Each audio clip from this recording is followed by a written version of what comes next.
Seems like everyone is talking about the apocalypse these days, but what's the reality behind it? Here are the top 10 ways the world might actually end, and sorry, zombies didn't make the list. The word apocalypse doesn't mean the end of the world. In the original Greek, it meant something very different.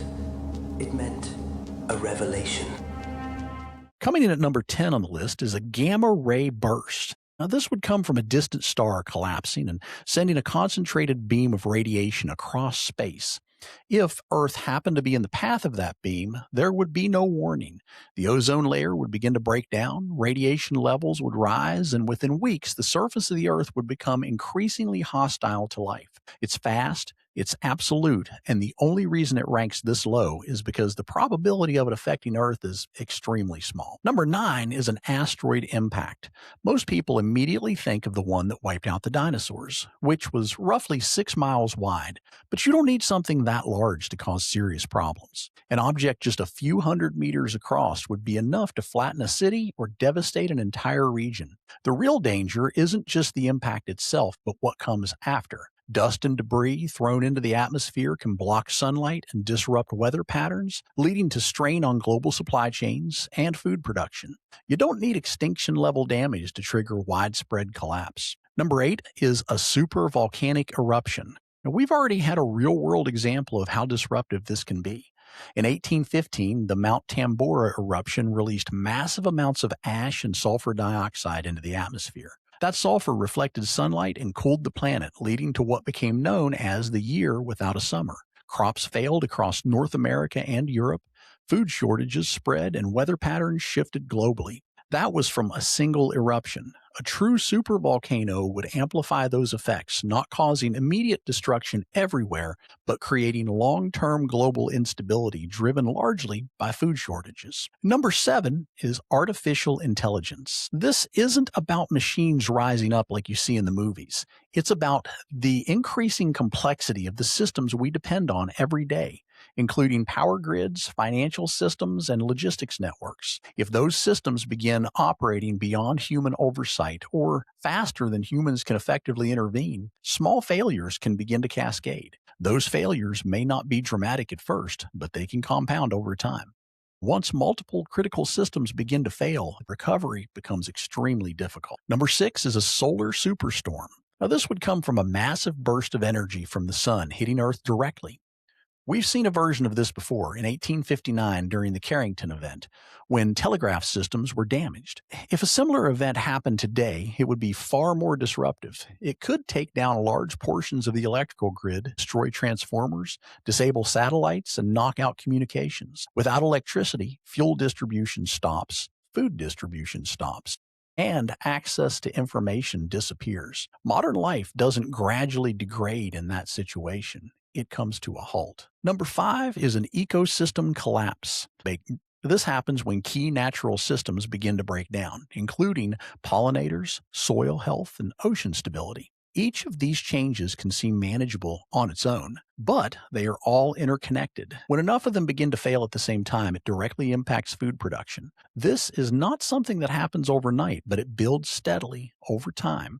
The ability to produce enough food to meet demand becomes compromised, and that creates widespread instability. Number 4 on the list is a global crop failure. This world relies heavily on a small number of major agricultural regions. If several of these regions experienced failure at the same time due to drought, extreme heat, or conflict, there is no real backup system. Food shortages would not remain isolated. They would spread globally. Within weeks, you could begin to see empty shelves, and within months, much more serious disruptions. Number 3 is an abrupt climate shift. This is different from gradual climate change. It refers to rapid destabilizing changes in major environmental patterns. Ocean currents can shift. Jet streams can become unstable, and weather patterns can lock into extremes. That can mean prolonged droughts in some areas and persistent flooding in others, along with unpredictable growing seasons. The conditions that agriculture depends on become unreliable, and when this happens across multiple regions at the same time, the pressure builds quickly, and it leads to overlapping failures. Number 2 is nuclear war, including the possibility of an electromagnetic pulse or an EMP. A nuclear detonation doesn't just destroy what it hits. It creates multiple layers of impact. The initial blast can level entire cities in seconds, followed by intense heat capable of igniting widespread fires across large areas. Then comes radiation. Immediate exposure near the blast is lethal, but fallout can spread far beyond the target zone, contaminating air, water, and soil. In a full-scale exchange, the damage doesn't stop at the blast site. Massive firestorms can inject huge amounts of smoke and debris into the upper atmosphere.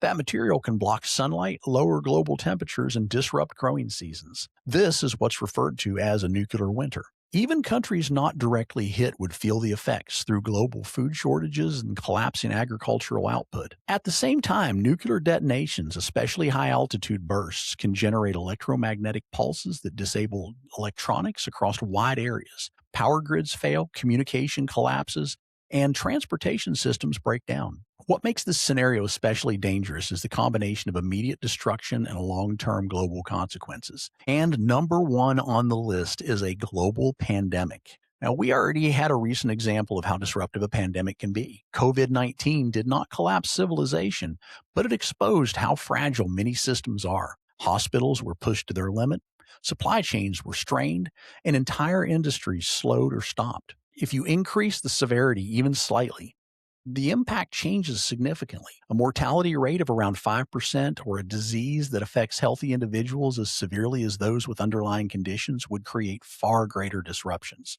At that point, it's not just about illness, it's about a workforce issue. Transportation slows, food distribution breaks down, and healthcare systems are overwhelmed over a sustained period. The challenge is that pandemics spread before they are fully understood, and by the time an effective response is in place, they're already widespread. The end of civilization is unlikely to come from something completely unknown. It's far more likely to come from something we already understand, pushed beyond the limits of what we are prepared to handle. In most cases, it would not be a single event, but a chain reaction that follows, where one failure leads to another until systems begin to break down faster than they can be repaired.